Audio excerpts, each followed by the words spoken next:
You know, usually when we talk about a medical diagnosis or like physical health, there's this expectation of precision. Right, like engineering. Yeah, exactly. Yeah. You break your arm, the x-ray shows that jagged white line, and the doctor just points and says, there it is, Mm, broken or not broken.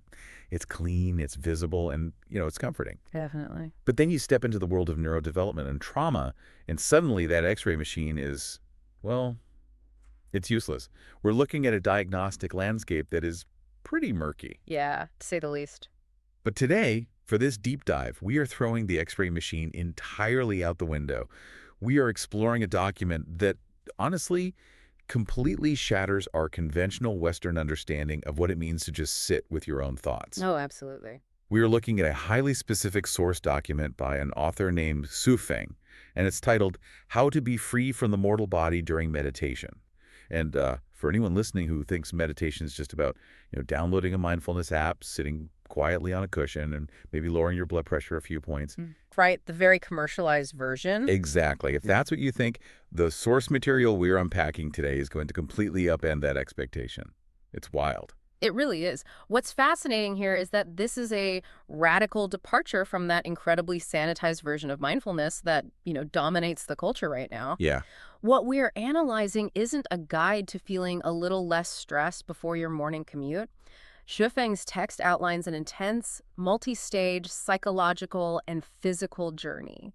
I mean, we are talking about navigating vivid hallucinations. Surviving extreme sensory overload. Yes, and achieving what the author claims are literal biological transformations of the human body. Which is it's a lot to wrap your head around. It is. Mm. And it's important to frame this properly for you listening. We are diving into Shufeng's esoteric spiritual claims as a fascinating psychological roadmap. We aren't, passing this off as peer-reviewed medical science or endorsing the supernatural elements. Yeah. What makes this document captivating is its internal logic. It doesn't just give you a list of instructions. It provides an incredibly visceral map of why the mind violently rebels when we try to quiet it, treating human consciousness almost like a hostile territory. It reads like a survival manual for the psyche, honestly. But before we get into the wild stages of spiritual enlightenment and dodging these psychic traps, the physical setup alone is surprisingly rigorous. Oh, yeah. Very specific. You don't just sit on your living room couch and close your eyes. The environmental requirements immediately signal how incredibly vulnerable the meditating mind becomes in this framework. Mm-hmm. The instructions specify finding a secluded place, and they mention singing birds, fragrant flowers, unobstructed space, and perfect cleanliness. But the detail that really stands out to me is the requirement to invite a close friend to stand guard over you. That really underscores the perceived danger of the practice, doesn't it? Yeah, like why do I need a bodyguard to sit still? Well, your friend isn't there just to make sure you aren't disturbed by a ringing phone or a delivery driver. They are there to physically protect you from insects, snakes, and scorpions. Wow. Yeah. They have to ensure no miscellaneous people come around, no shouting, no sounds of horses or cars.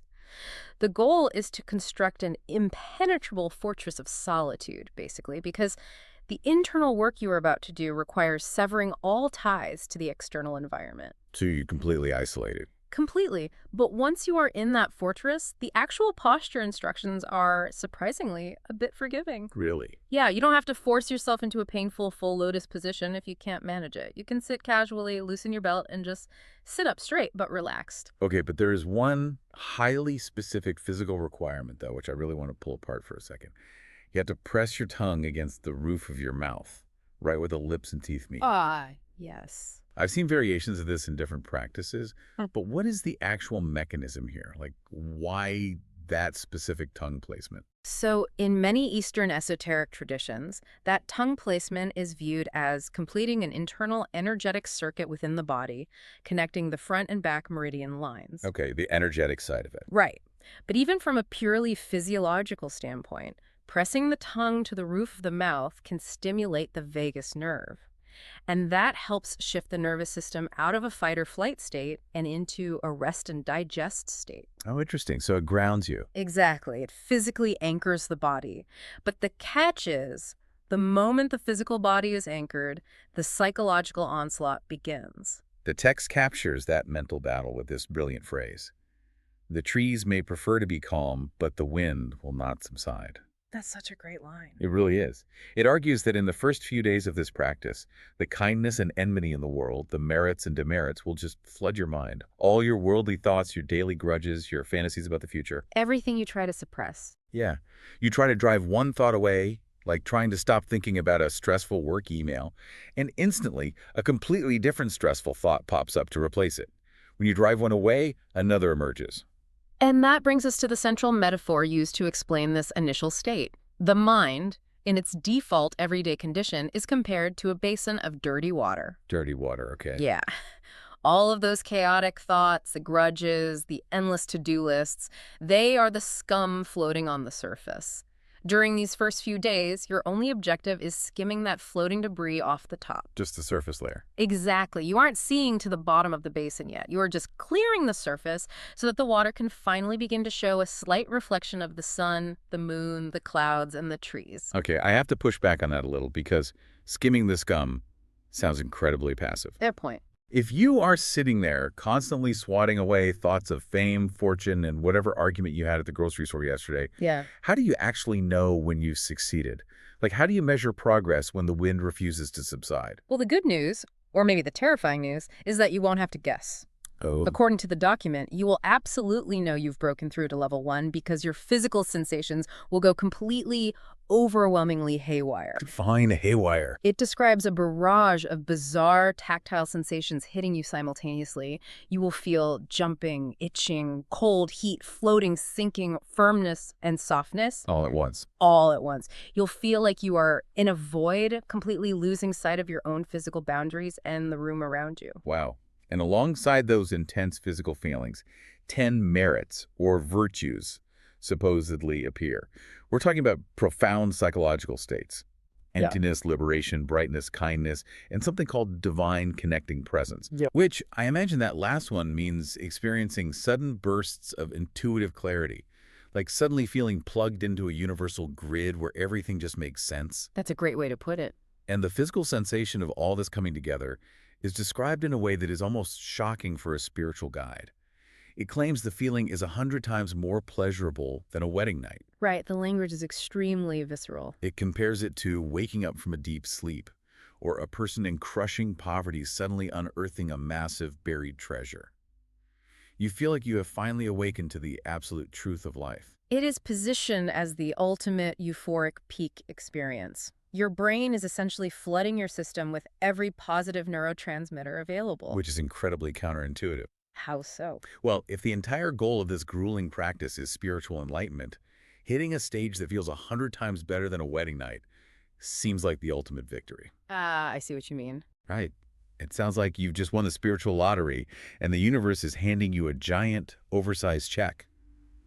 Most people would think, congratulations, I made it. I'm just going to sit here and enjoy the bliss. And that reaction is exactly why this euphoric state is actually a massive, highly dangerous trap. A trap? A huge trap. If we connect this to the bigger picture, the author delivers a very stern warning here. Huh. But be sober. Remember the basin of dirty water. All you have done is skim the surface scum. Oh, wow. So you're not even deep yet. Not at all. You have only tasted a tiny, infinitesimal fraction of the mysteries of the universe. The lottery check is a distraction meant to test your resolve. If you become infatuated with this immense pleasure, if you let your heart fill with joy and celebration and you just want to bask in that aesthetic feeling, your progress stops completely. It just gets stuck there. Worse than stuck, you will never move forward, and eventually you will fall right back down into the realm of everyday desire. To advance to the next level, you have to violently and actively reject this ultimate pleasure. Violently reject it. And the metaphors used for this rejection are brutal. The text says you must abandon this joy just as a strong man burning with desire resolutely walks away from a nude girl who is actively trying to seduce him. Very intense imagery. Yeah, or it's like a starving, freezing man walking up to a table overflowing with hot delicacies and forcing himself to turn his back and walk away into the cold. It requires immense, almost superhuman willpower. It really does. But I'm curious about the mechanics of this rejection. Yeah. You don't just, ignore it. There's a specific 3-step process outlined. First, do not accept the pleasure. Second, actively berate it. And third, observe and analyze it. Exactly. Wait, so you have to intellectualize the joy to kill it. That is the precise mechanism, yeah. You have to intellectualize the pleasure, to strip it of its emotional and physiological power by berating it and analyzing it, asking, why am I feeling this? What is the biological root of this dopamine hit? You extinguish the awakening of level 1. You literally overthink it to death. Pretty much. You turn a profound spiritual high into a clinical observation. Only when that divine connection completely disappears can you move forward. Okay, so you've just forcefully rejected the greatest pleasure you've ever felt in your life. You are back in the empty void, pushing forward into the dark. But if you strip away pleasure, well, human biology hates a vacuum. It really does. What does the mind fill that empty space with? Survival instinct. And that is when this text says the real nightmare begins. Yeah. Welcome to level 2. Because you rejected its seduction, your mind decides to escalate the conflict using the two most primal tools available: absolute terror and irresistible seduction. And before facing this, there is a strict, non-negotiable rule. Do not look back. Right. The author invokes the biblical story of Lot's wife who turned into a pillar of salt simply because she glanced back at the city she was fleeing. You cannot harbor even a single drop of regret for the pleasure you just abandoned. Not even a little bit. If you hesitate, you fail. And as you keep sitting in that stillness, the hallucinations begin. And I have to admit, when I read the descriptions of these hallucinations, I was, a little skeptical. It sounds like a bad B movie. They are very dramatic. Right. Like out of nowhere, you supposedly see a hungry tiger pouncing right at you. Or venomous snakes hissing and rearing back to strike. Green-faced monsters with fangs and bloody mouths trying to bite you. Headless ghosts with sharp fingertips reaching for your throat. Just a parade of horrors. And then, if the fear tactics don't work, the mind switches back to seduction. You'll see graceful fairies floating on auspicious clouds playing beautiful music. You'll see gorgeous green mountains with sensual beauties making eyes at you, smiling and waving for you to join them. Which is very telling. Is the text being literal here, or is this a metaphor for our own internal anxieties bubbling up? It is entirely psychological, and the text is remarkably self-aware about that. It explicitly states that these are not external demons attacking you from the outside world. They are demonic impurities arising from within your own spirituality. So the call is coming from inside the house. Exactly. If we look at this through the lens of modern psychology or neuroscience, it makes perfect sense. You are in a state of extreme sensory deprivation. You are in a quiet room, your eyes are closed, you've completely stilled your body, and you've systematically shut down your own pleasure receptors. Right. The brain is a prediction machine that thrives on input. When you starve it of sensory data, it panics and begins generating its own stimuli using the deepest archetypes of human fear and desire. It's trying to force you to react. It's throwing everything at the wall just to get a pulse. That is the trap of level 2. The instruction is to stay completely, absolutely still. You let the tiger pretend to bite you. You let the fairies try to seduce you. You do not take the bait. Just sit through the horror movie. Right.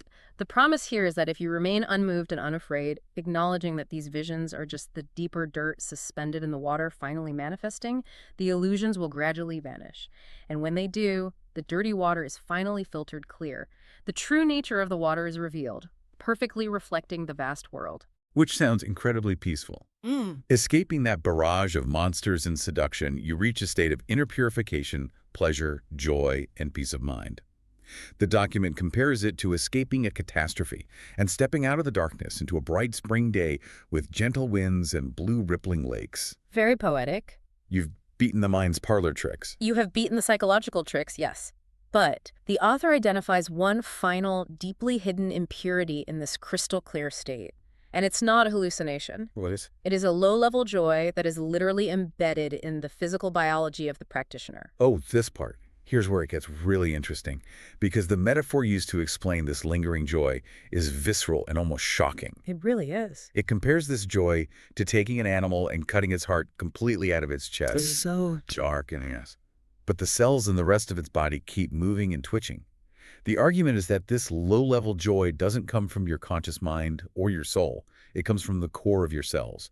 It is trapped in the capillaries and the nerve endings of your physical body. we are seeing a profound philosophical distinction being made here between the spiritual mind and biological instinct. The physical body fundamentally wants to feel good. It is biologically programmed for comfort and homeostasis. Right, it just wants to chill. Exactly. Even if your mind is perfectly still, your cells are celebrating the absence of pain. But the warning here is dire. If you don't restrain this cellular joy, it will eventually creep back up, multiply, and intoxicate the heart all over again, pulling you back down to your base physical nature. Wow. And overcoming this biological joy is described as being harder than scaling the sky.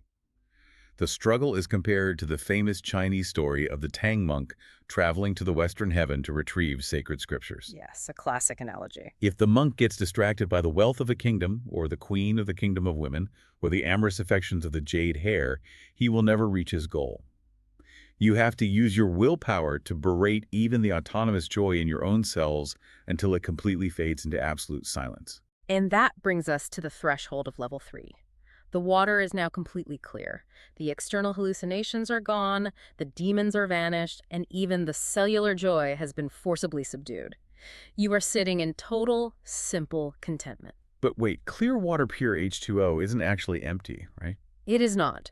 Clear water still contains microscopic plankton and invisible compounds.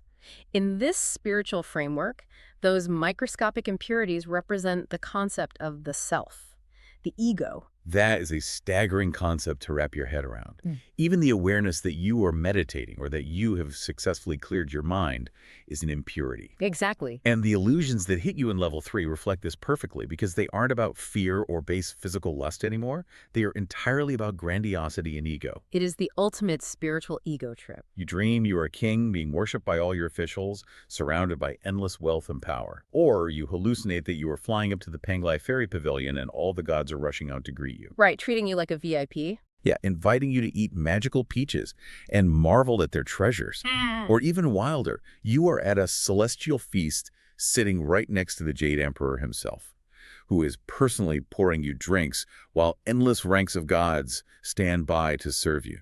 You feel majestic, glorious, and cosmically important. And that grandiosity occurs because your ego is still intact. As long as there is an I experiencing these visions, even divine visions, you are still anchored to identity and therefore still trapped in the cycle of life and death. Wow. The instruction for dealing with these grandiose visions is the most urgent in the entire document. It doesn't tell you to just sit still and ignore them like the tigers and snakes in level 2. The command is flee. Run away, free from the Jade Emperor pouring you a drink. You have to run away until everything, including the very concept of yourself, completely disappears into an empty void. And when you finally shatter that sense of self and enter level 3, this is where the text makes its most astonishing physiological claims.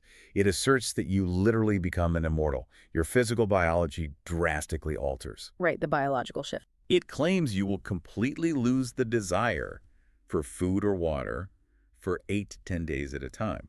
And the logic here is fascinating. Because you have extinguished the ego, you are no longer burning the immense biological energy required to maintain an identity. Which is such a unique way to think about ego. Right. Your energy consumption drops so low that your body creates a closed, small universe system. The document is basically describing the human body turning into a closed-loop system, like a perfectly efficient perpetual motion machine, where the mind no longer leaks energy out into the physical world through anxiety, desire, or self-awareness. It claims a level of biological invulnerability. Invulnerability. It states that in this state, you could be dropped into the death altitude area of Mount Everest, the zone where human life normally cannot sustain itself due to lack of oxygen and extreme cold, and you could survive there for months without it posing a threat to your life. It's just wild. Your internal organs, your bone marrow, your blood, and your nervous system supposedly undergo massive chemical changes. It also mentions the formation of Saira within the body. These are the pearl-like crystalline relics, sometimes found in the cremated ashes of Buddhist masters, which are believed to signify deep spiritual purification. It claims parts of your body actually turn into these relics, or in severe cases of advancement, your entire body becomes adamantine, indestructible. If we synthesize this progression, it perfectly tracks classical esoteric development. In level 1, by rejecting pleasure, the practitioner transcends the realm of base desire. Oh. In level 2, by conquering the hallucinations and cellular joy, they transcend the realm of form, meaning they are no longer ruled by physical shapes or bodily instincts. Now, in level 3, by destroying the very concept of the self, they enter the realm of formlessness. Let's clarify that for you listening. Entering the realm of formlessness means the practitioner has literally stopped conceptualizing themselves as a physical entity taking up space or time. That's profound. And what is remarkable is how this fundamental shift changes the practitioner's relationship to the physical world around them. That's the ultimate irony of this text, isn't it? You spend the first half of the process building an impenetrable fortress of solitude just to sit still. You get your friend to guard the door. But the ultimate goal is to become so internally fortified that you don't need the quiet room anymore. Exactly. You no longer need the secluded place. You no longer need the friend guarding you from snakes and scorpions. Because you are the fortress. Right. The document notes that at this level, which it equates to the highest realm of Indian yoga, you are constantly in a state of cultivation. Whether you are sitting, sleeping, or literally wandering through a noisy downtown market surrounded by shouting people and cars, you carry the absolute stillness within you perfectly. The external world can no longer penetrate the closed system of your mind. The text briefly teases that there's even more beyond this. Oh yeah, levels 4 and 5. It mentions a level 4 and a level 5, where you supposedly gain supernatural powers of physical transformation, ascend to the 1,000-year world, or even become a Buddha in the Elysium world. But the author basically says that's beyond the scope of this intermediate guide, so we aren't going to talk about it. Intermediate. Which is incredible. Becoming an indestructible entity who can hibernate on Mount Everest is just the intermediate course. It certainly puts our standard 10-minute daily breathing exercises into a rigorous, perhaps humbling perspective. Definitely. So what does this all mean for you listening to this right now? Look, whether you are actively trying to ascend to the Elysium world, or you are simply trying to quiet your racing mind before a stressful meeting at work, this text offers a really profound lesson about human psychology. Absolutely. True clarity doesn't just come from ignoring the bad stuff, the stressful thoughts, the fears, the roaring tigers of our daily anxieties. True clarity requires constantly questioning our attachments to the good stuff, too. Right, the pleasures. It asks us to look closely at our pleasures, our biological comforts, and especially our own egos, and recognize how those things might be the very dirty water keeping us from seeing the world as it truly is. And it leaves us with a truly challenging paradox to consider. Yeah. The text outlines a path where the highest levels of spiritual enlightenment require completely abandoning our biological drives, our need for food, our capacity for physical pleasure, and eventually our very basic sense of identity and self. Yeah. Which makes you wonder, if reaching ultimate reality demands that we shed every single instinct that ties us to our physical bodies, does achieving perfect enlightenment require us to stop being human entirely? That is a heavy, fascinating question to carry with you. Thank you for joining us as we unpack this incredible journey through the mind. Take that thought into your day, and we will see you on the next deep dive.